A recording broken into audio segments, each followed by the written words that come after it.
Very good evening to our viewers. Welcome to today's edition of the Evening Review. My name is Toivan Jabela, your host.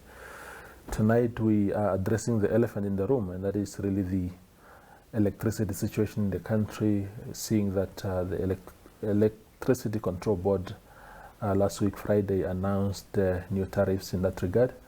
And to help us discuss this is Electricity Control Board spokesperson Ferdinand Molale, to really just help us, bring us to speed with some of these developments.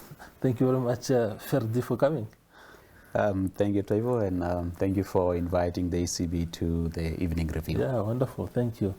So I think the biggest talking points, obviously, is your announcement on Friday. Of course, I think a lot of people are happy that ECB did not grant the originally requested tariff, but still, I think 16% or so that has been approved is quite a number. If you can walk us through the rationale and everything related to that. Well, maybe to start off with, Toivo, I'm not so sure whether it's the elephant in the room, really. Yeah, okay. For starters, Sure. Not so sure. Yeah. And secondly, the 16.87 that you mentioned last is what NamPower applied for. Okay. And we allowed 8.97. Oh, yeah. I mixed up the numbers, yes. Yeah. Correct, for the distributors, yes. But in essence, as a regulator, we've been trying to have a conversation with electricity users and consumers out there to say there's a process actually behind the tariff determination process until announcement. It's a process that actually takes months. As soon as we announce now in May, and as soon as the distributors have submitted their applications, discussions start already for the following year's application. Okay. And I want to take this opportunity basically to dispel some quarters, some corners out there. Some individuals have been trying to put it across as if we basically just approve what NamPower applies for. Not quite the case. In the conversations or discussions that I just alluded to, we basically put our national power utility thoroughly to test, where they say there was expenditure, for example, we would even ask them for proof of payment. Where they would, for example, claim that there is a power purchase agreement in place, we would press them to provide that power purchase agreement. So I would take this opportunity to at least try to make those out there comfortable who would be quick to try and paint this picture that the regulator just merely pass on what NamPower applies for. Not quite the case. But in considering the application, perhaps just to summarize it, the regulator takes into consideration various factors, including what you just touched, which is a conversation right now in our homes, in our workplaces, in our country, affordability. And also the impact on household, businesses, the economy at large. So, and clearly you can see what the bulk utility applied for, 16.87, and what the regulator allowed, 8.97. It clearly tells you that the regulator indeed is there for the entire value chain. There has been some voices out there that has been trying to paint this picture that we don't really take into consideration households, businesses, the economy. Not quite the case. Not quite the case.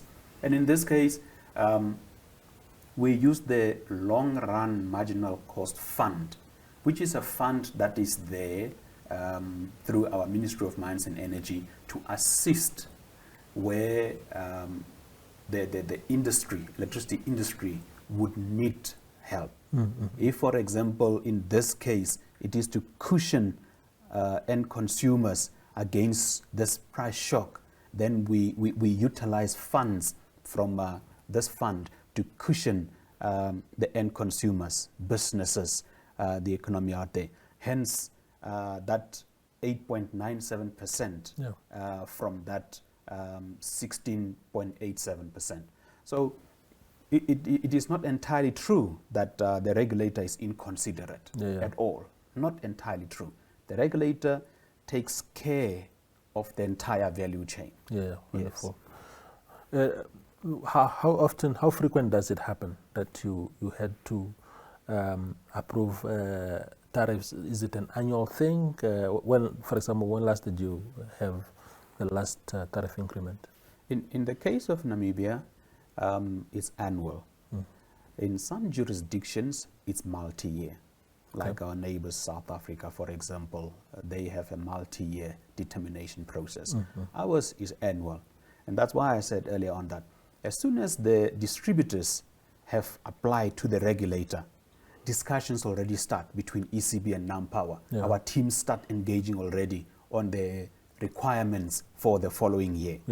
And that requirement, that application is actually a detailed application, which speaks from our bulk utilities, operational expenditure, capital expenditure. It's so detailed as to the cost needed to maintain some of the plants that we have. It's granular. It even goes to the requirement to pay salaries. It's detailed. It's a detailed application. And the teams would basically be speaking to this application in its entirety with all these granular details that I spoke to. And again, just to assure Namibians out there, where the regulator would not be satisfied, our bulk utility provider would know that the regulator is not satisfied, and we would press them to bring to the regulator that evidence until we're satisfied.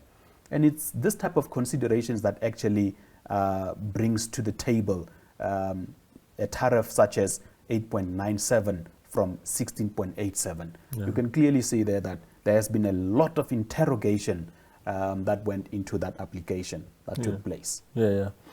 So in this case, I mean, I've perused, was it last week or early this week, the financials of NamPower. They seem to be doing extremely well financially. Of course, as much as I believe, and I tweeted about it last week, that we need to safeguard a company like NamPower so that it's not financially struggling, because that would be risky, knowing, for example, that they import a bulk of their supply from South Africa and Zambia and elsewhere. So they need to be, fairly speaking, we need to safeguard them financially. But when I look at the numbers, the billions of money that they've made, huge profits, and then they come to ECB, get an approval of 8 point something percent. What is their basis? What are they saying? That we need you to help us approve this because we're going to do what? To make more profit, or to do what? I like the fact that you started off underlining the importance of an institution like NamPower in our economy, in our industry. It's a very, very strategic institution. Hence, we referring to it, themselves also referring to NamPower as a supplier of last resort. But perhaps before I speak to the second part of your question, just to add to what you said, to say, this institution is so important, and you're quite correct. We shouldn't, as Namibians out there, we shouldn't at all allow an institution like NamPower to crumble at all. And so too our distributors. Because Namibia at the moment has got a very, very healthy and wonderful electricity infrastructure. As the regulator, we wish to see an industry that is healthy, that is fully operational, that is fully serviced, including up to infrastructure. Yeah. And just to basically add some cream on top of what you described, which is of importance. Mind you, this institution is so important that, or to the extent that its external ratings has a bearing on our economy. Yeah. It's very, very important. So I agree with you. And as a regulator, we hope, we wish that we had many Namibians out there that actually viewed NamPower in that strategic importance. Yeah. That's including our distributors and the infrastructure that we currently have. We cannot, and I reiterate, we cannot afford to have our industry, our infrastructure, our distributors, even NamPower crumble. We cannot at all. Now, perhaps to put in context the question, and then again, this context is very, very important. There are some corners, some quarters out there that would tend to think that, indeed, as you put it, it's to make profit, but not quite the case. Remember, NamPower holds strategic importance. There are some big projects that NamPower is rolling out at the moment. Now, this requirements, as I said earlier on, is to cater for this type of developments, including maintaining their infrastructure, their plants, whether it's a Ruacana, and that's our baseload plant. It needs to be maintained to such an extent that that year when we will get good rains, we get very good output out of Ruacana. Now, one would basically think that, and this is a perception out there, that the regulator grants these adjustments for the sake of it because it is insensitive to the needs of the public out there. Not quite. Remember, the 2 financial years ago, NamPower had over recoveries, under recoveries, and the regulator basically did not pass a tariff that burdened the end consumers. Where there are profits that can cushion the institution, the 2 teams speak to that, engage one another on it, and then the regulator can easily say, but hang on, here I think looking at your needs as per the application, we will not allow you this percentage that you've asked for, but will rather you use some of these profits.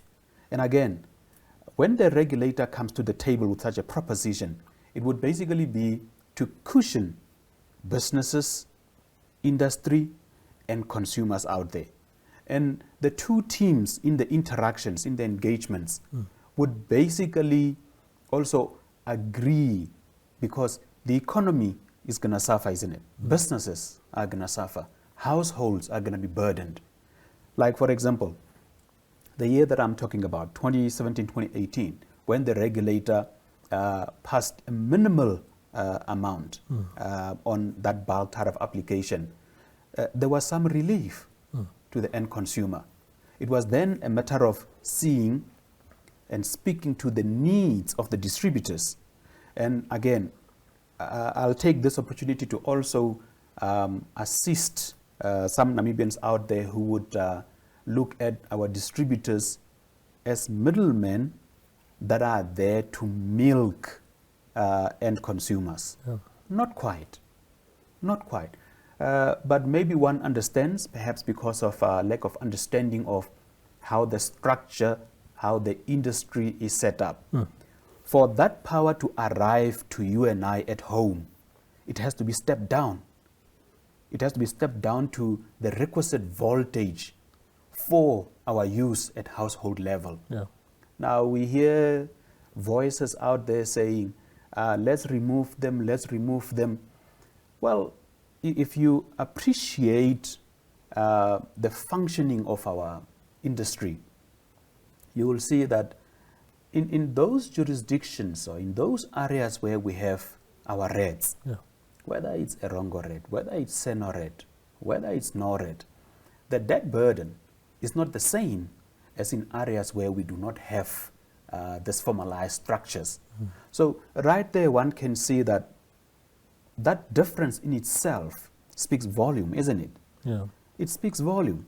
Is that like, I mean, we saw NamPower recently announcing measures that they would take against local authorities that are not coming to the party as far as payments are concerned. And it seems on paper that the southern parts of the country are the most affected. Is that now speaking to what you are referring to, having those formalized structures similar to your NOREDs and SENOREDs in the south? I'm not sure if the south currently has any. To basically have such a formalized structure has benefits. Yeah. It has tremendous benefits. And again, I'll take this opportunity to actually help bring on board those that were left behind by the bus perhaps on this. The benefits that I'm describing actually goes up to the level of entities like this paying dividends to their shareholders. Yeah. And it goes beyond just this dividends. We know that they sponsor exhibitions, which are great business and networking platforms. It goes even beyond that. They pay millions in bursaries, assisting the Namibian child, and so many things. And I mean, you talk about rural electrification. They have chipped in, put their weight to the wheel, shoulder to the wheel, partnering with our Ministry of Mines and Energy in trying hard to ensure that our statistics in terms of access to electricity are actually realized. So there are benefits. There are benefits to have this type of formalized structures. And one understands, though, those that see this formalized structures as a burden, one understands where they're coming from. Yeah. But perhaps just to hasten to add that, in terms of their requirements, and as a regulator, we've come across conversations where others, some out there would say, they shouldn't even be there and they shouldn't even be granted that requirement. Yeah. But they need that appropriation, that tariff, to actually maintain their infrastructure, their fleet, even their employees. They need that tariff. They need it. And when one looks at, if you do a quick comparison, cost comparison, that is, between the burden on affordability, on that tariff at household level, for example, and the benefit to the region starting there, or let's start at the town. At the town level, regional level, and you escalate it to national level. This economic benefit, I'm sure we would agree, would be found to outweigh this burden here. Yeah. Not that I'm trivializing it. It is there, it's a burden. But again, in their operations, they're structured such that those segments of our society that are struggling, that would be inconvenienced more compared to those that have got the means. Yeah. They also have got tariffs to accommodate them, to help them, to cushion them a bit, to ensure that we still speak about affordability and access. And these two are very, very key. And even these formalized structures have actually, and it's a national aspiration, mind you, electricity affordability and access to electricity is a national aspiration. And these formalized structures have contributed to this national aspiration being met. Yes. So it's not entirely just for profits. No, not at all. I hear you. Is the regulator closely monitoring the situation around the power supply, we know that there are serious disruptions in South Africa. NamPower here says, and South Africa seem to also suggest that they will comply fully with any agreements, supply agreements that they have with Namibia.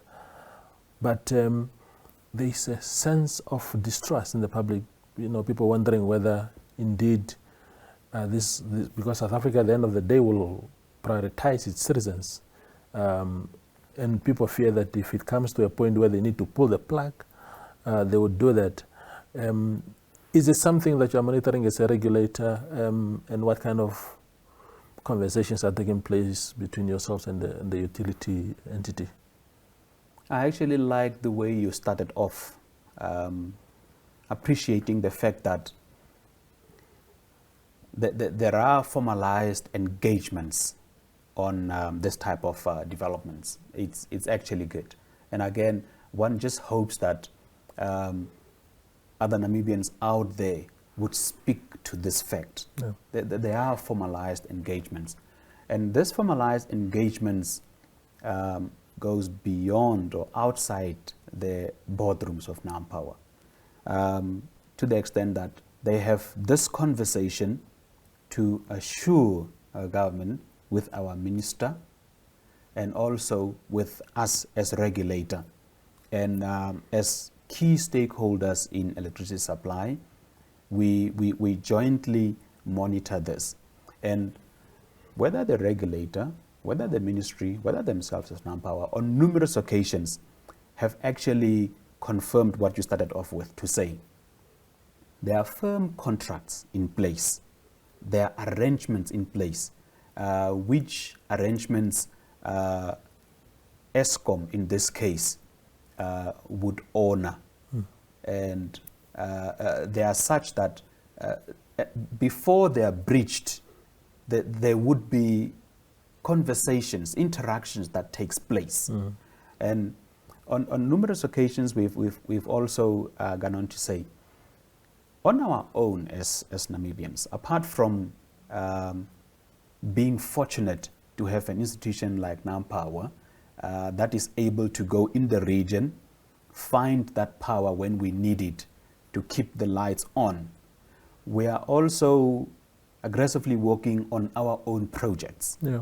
We are really, really working on our own projects. And I guess we'll just have to be a little bit patient, because if you go out there across the various regions of Namibia, you will see those power plants, some standing, some under construction. Yeah. And in addition to that, we had a ministerial determination where the minister showed concern in terms of ensuring that security of supply is not disrupted. Yeah.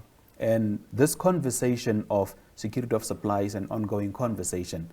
NamPower themselves just recently also came out to give assurance to say, we will make sure that this inconvenience is not passed on, and we would not be reckless or negligent in it. Mm-hmm. And one can say this with confidence because whether it's Eskom or whether it's the other partners, good partners that we have in the region, in Zimbabwe, in Zambia, or even the Southern African Power Pool itself, we are fortunate to have an institution like NamPower that is able to interact, engage with these good partners of Namibia, and ensure that that disruption does not take place.